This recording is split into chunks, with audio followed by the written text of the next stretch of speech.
नायकवडी साहेब. घ्या. आदरणीय सभापती साहेब, मी अत्यंत आपला आभारी आहे की आपण पुरवणी मागण्याच्या दृष्टिकोनातून बोलायला मला या ठिकाणी संधी दिलेली आहे. फार जास्त काही बोलणार नाही, पण आदरणीय सभापती साहेब, ज्यावेळेस एखादा माणूस एखाद्या महत्वाच्या हुद्द्यावर पोहोचतो, एखाद्या महत्वाच्या ठिकाणी पोहोचतो, तर सर्वांना वाटत असते की तो माणूस माझ्या किती जवळचा आहे आणि तो माणूस माझ्या किती जवळचा आहे आणि त्याच्यामध्ये संबंध किती दृढ आहेत हे सांगण्याचा प्रत्येक जण प्रयत्न करत असतो आमच्या सकट. कारण आम्ही ज्या ज्या वेळेला पदभोगली, महापौर झालं वगैरे झालं तर नको नको असणारी माणसं मी तुमचा पाहुणा रावळा आहे असं सांगत होती. ही एक पद्धत झाली आहे, रूढ पद्धत. पण मी आपल्याशी माझा काही संबंध आहे हे थोडंसं या ठिकाणी 1 मिनिटात विशद करणार आहे. की आपल्याला माहिती असेल की जवळपास या बाजूच्या लोकांना काय नाही, फक्त मतं घेतात ही आमच्या लोकांची, बाकीची यांना आमची हिस्ट्री वगैरे काय माहिती नाही. पण ह्या बाजूच्या लोकांना निश्चितपणाने माहितीसाठी मी सांगतो की आमचे प्रेषित मोहम्मद पैगंबर यांचा व्यवसाय काय होता. व्यवसाय होता बकरी चरवण्याचा. हा बकरी चरवण्याचा व्यवसाय होता आणि त्या व्यवसायाची परंपरा तुम्हाला लाभलेली आहे पुण्यश्लोक अहिल्यादेवी होळकरांच्या माध्यमातून. त्यामुळं तुमच्या समव्यावसायिक असणाऱ्या प्रेषितीचा मी एक छोटासा घटक आहे किंवा त्यांचा एक मी आदर करणारा एक सदस्य अनुयायी आहे म्हणून तुमचं माझं एक नातं आहे, तेवढं तुम्ही लक्षात ठेवा. त्याचा फायदा मला द्या असं म्हणणं नाही आहे मला, पण हे माझं तुमचं एक नातं आहे. त्यामुळे मी आपला अत्यंत आभारी आहे. आपल्यासारखा कार्यकर्ता या ठिकाणी या उच्च पदावर बसला म्हणून पुनश्च एकदा मी आपलं अभिनंदन करतो.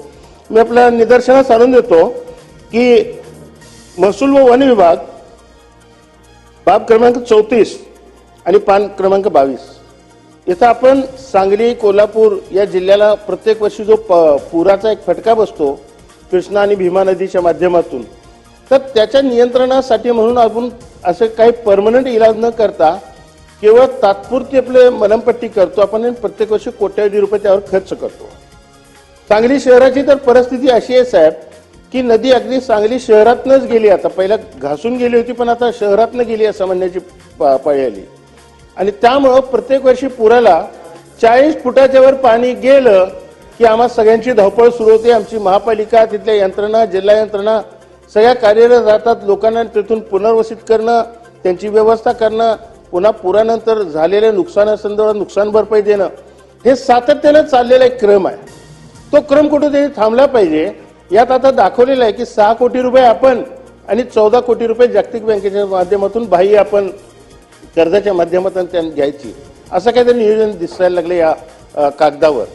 परंतु मला असं वाटतंय की ह्या नियोजनात सुद्धा वाढ करून कायम स्वरूपी काहीतरी व्यवस्था करावी.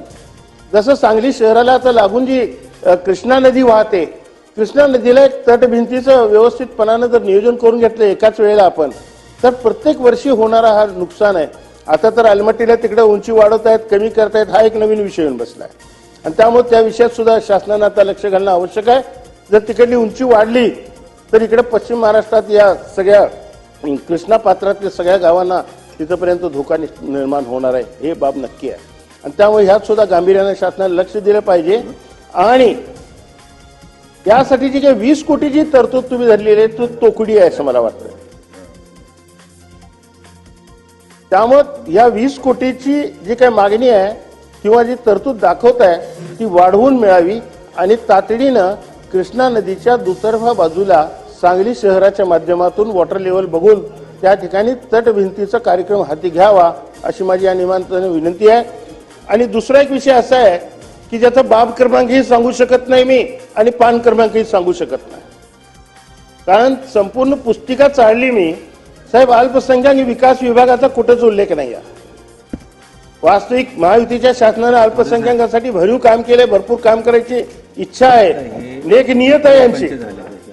पण तेच सांगतोय ना की अल्पसंख्याक विकास विभागामार्फत त्या ठिकाणी कुठलीही तरतूद या ठिकाणी दाखवलेली नाही किंवा मागणी दाखवलेली नाही. पण आमच्यासारख्याला प्रश्न पडतो की आपण मार्टी सारखी संस्था स्थापन केली आहे, अल्पसंख्याकांना विविध लाभ देण्याचं आपण या ठिकाणी धोरण आखलेलं आहे आणि त्यासाठी मग मार्टीच्या स्थापनेसाठी आपण काय केलंय. त्याच्या स्थापनेसाठी, त्याच्या इस्टॅब्लिशमेंटसाठी म्हणून, त्या ठिकाणी स्थापन करण्यासाठी म्हणून आपल्याला जो निधी लागणार आहे त्याचा उल्लेख कुठेच दिसून येत नाही. त्यामुळे तातडीने त्या संबंधीची तरतूद या पुरवणी मागण्यात करण्यात यावी आणि तातडीने त्याची कार्यवाही करण्यात यावी, जेणेकरून येत्या अकॅडमिक वर्ष म्हणजे जून पासून जे सुरू होत आहे त्याच्या आधी मार्टीचं कामकाज कुठेतरी सुरू झालं पाहिजे आणि त्या माध्यमातून या अल्पसंख्याक समाजातल्या विद्यार्थ्यांना त्या ठिकाणी त्याचा लाभ मिळाला पाहिजे आणि त्यांना रीतसरपणानं स्पर्धा परीक्षेचं त्या ठिकाणी ट्युशन्स त्या ठिकाणी उपलब्ध झाले पाहिजे. यासाठी ही तरतूद अत्यंत तातडीनं करणं आवश्यक आहे आणि म्हणून अल्पसंख्याक विकास विभागामार्फत या संबंधीची तरतूद करण्याची मागणी आपल्या माध्यमातून शासनाला मी या ठिकाणी करीत आहे. या दोन्ही मागण्या निश्चितपणानं गंभीर स्वरूपाच्या आहेत. उगाच भारूड काहीतरी मांडायचं म्हणून उभारलेलं नाही. केवळ